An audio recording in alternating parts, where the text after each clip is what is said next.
Kuntilanak merupakan makhluk mistis yang sangat akrab dengan budaya kepercayaan masyarakat Indonesia, bahkan di Asia Tenggara.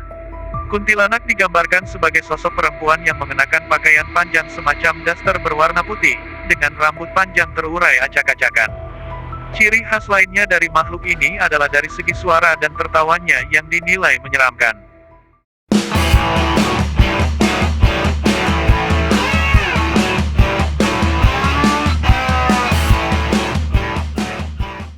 Assalamualaikum warahmatullahi wabarakatuh, saya Alfian, apa kabar kalian geng?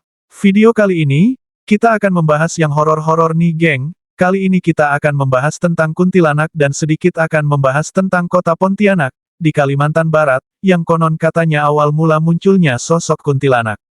Nah, sebelum kita lanjut, yuk tekan tombol subscribe-nya geng, dan bagi kalian yang sudah subscribe saya ucapkan, terima kasih.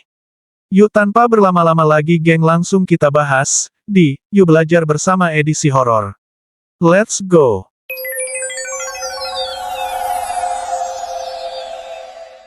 Kuntilanak yang pada umumnya kita tahu hanya mengenakan pakaian seperti daster berwarna putih, kini dengan seiringnya zaman, muncullah kuntilanak jenis baru seperti kuntilanak berwarna hitam, merah dan biru. Pemberian warna lain dalam penggambaran kuntilanak ini semakin memberi kesan yang menyeramkan, seakan menyimpan mistis di balik warna tersebut. Namun, pernahkah terpikir sebenarnya sejak kapan narasi-narasi dan penggambaran kisah kuntilanak ini mulai muncul dalam budaya masyarakat Indonesia? Kisah kuntilanak pernah dibedah oleh seorang antropolog kelahiran Jerman, Timo Duille, dalam artikelnya yang berjudul, Kuntilanak, Ghost Narrative and Malay Modernity in Pontianak, Indonesia. Dalam artikel tersebut dijelaskan bahwa kuntilanak pertama muncul di kalangan masyarakat Pontianak, Kalimantan Barat. Dikisahkan hantu ini muncul ketika adanya upaya mendirikan sebuah kota di antara pertemuan dua sungai, yaitu Sungai Kapuas dan Sungai Landak pada 1771. Adapun upaya pendirian kota di lokasi tersebut oleh masyarakat yang dipimpin oleh Sultan Syarif Abdurrahman, disebabkan sungai tersebut adalah tonggak penting jalur transportasi. Karena alasan tersebut akhirnya dilakukan upaya pembangunan sebuah kota di wilayah tersebut karena letaknya yang strategis. Dalam pembangunan kota tersebut, bahan-bahan yang digunakan berasal dari alam sekitar, seperti kayu dan batu. Ketika para pekerja akan menebang pohon-pohon dekat sungai untuk bahan pembangunan, tiba-tiba muncul suara aneh melengking dari atas pohon yang tinggi menjulang. Adanya suara-suara tersebut kemudian membuat para pekerja ketakutan dan berlarian menjauhi sumber suara tersebut.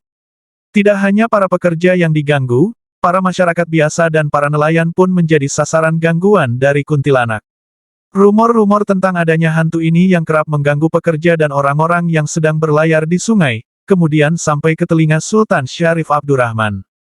Kemudian, sang sultan bersama pengikutnya memutuskan untuk mengusir kuntilanak karena dianggap sebagai roh jahat yang mengganggu masyarakat. Masyarakat setempat bersama sultan kemudian menyiapkan meriam untuk memerangi kuntilanak.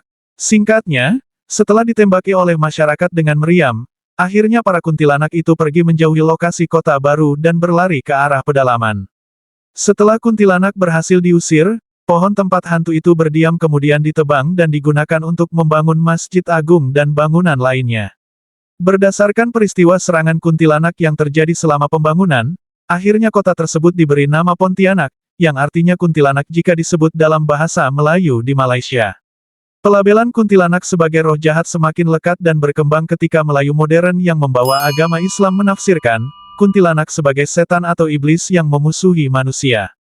Bahkan, dulu masyarakat Pontiang masih melangsungkan tradisi festival tahunan menembaki meriam sebagai simbol pengusiran kuntilanak, namun, tradisi pengusiran ini menghilang pada masa pemerintahan Orde Baru, begitupun keakraban masyarakat dengan meriam tersebut.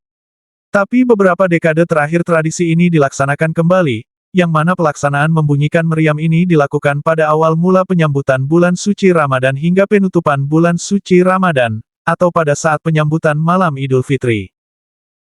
Saking ikoniknya hantu kuntilanak ini, pada bulan Mei tahun 2017 lalu, sempat tercetus untuk membangun patung kuntilanak setinggi 100 meter di kota Pontianak oleh Kepala Dinas Pariwisata Kalimantan Barat, Kartius.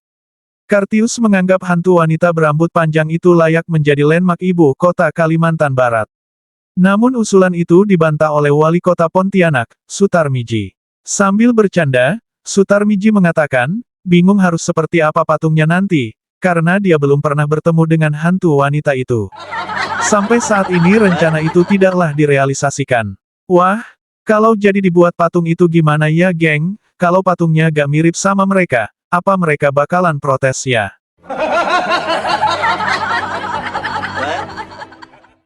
Oke, kita lanjut geng. Lalu dari mana sih asal-usul kuntilanak ini? Apakah dia manusia yang meninggal lalu menjadi hantu? Nah, sebelum lanjut, yuk geng tekan dulu tombol subscribe-nya. Bagi yang udah subscribe saya ucapkan terima kasih.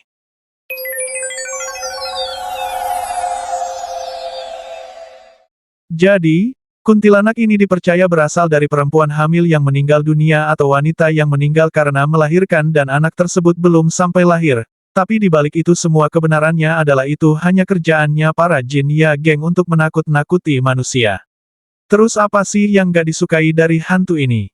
Nah, kuntilanak ini tidak suka dengan dua hal geng. Pertama adalah ikan asin, apalagi ikan asin pada saat digoreng. Jadi kuntilanak ini tidak suka dengan bau pada ikan asin itu sendiri.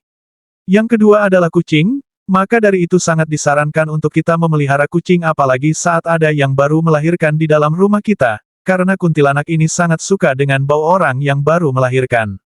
Tapi terlepas dari itu semua, yang utama adalah doa. Untuk mengusir mereka, doa adalah yang paling ampuh. Lalu ada berapa jenis kuntilanak sih di Indonesia? Jadi, menurut beberapa pengakuan orang-orang, ada yang pernah melihat kuntilanak dengan jenis atau warna yang berbeda, selain warna umumnya, yaitu putih. Yang pertama adalah kuntilanak putih. Yang mana kuntilanak ini umum ditemui kalau kita lagi apes. Mereka tampak menggunakan pakaian berwarna putih dengan rambut terurai panjang. Yang kedua adalah kuntilanak merah. Sosok yang satu ini memiliki tampilan yang lebih menyeramkan dari kuntilanak putih. Mereka juga lebih agresif, sebab warna merahnya itu merupakan perwujudan dendam. Salah satu tanda kedatangannya adalah bau amis dan bau anyir darah. Yang ketiga adalah kuntilanak hitam. Mungkin sebagian orang tak pernah dengar dengan jenis kuntilanak satu ini. Ya, sebab kuntilanak hitam merupakan perwujudan mereka yang terikat perjanjian dengan dukun atau ilmu hitam. Tak heran jika dukun yang menggunakan mereka ini bertujuan untuk mengganggu para korban atau targetnya. Yang keempat adalah kuntilanak biru. Kuntilanak ini memang menjadi satu jenis yang tak umum, namun, mereka dikenal sebagai jenis kuntilanak yang paling kuat. Bahkan saking kuatnya, saat menampakkan diri, mereka bisa membuat manusia mual, muntah, lemas, hingga tak sadarkan diri. Kemunculan kuntilanak biru sendiri ditandai dengan adanya angin dan bulu kuduk yang berdiri. Tak hanya itu, mereka juga memiliki ciri lain, salah satunya menyebarkan bau tak sedap yang cukup menyengat.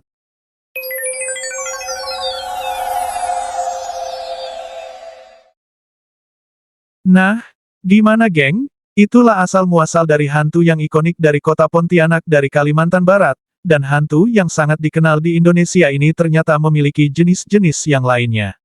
Kalau kalian gimana geng? Pernah bertemu dengan salah satu kuntilanak itu? Atau pernah bertemu dengan jenis yang lainnya? Silahkan tulis di kolom komentar. Oke lah geng, sekian dulu video kali ini.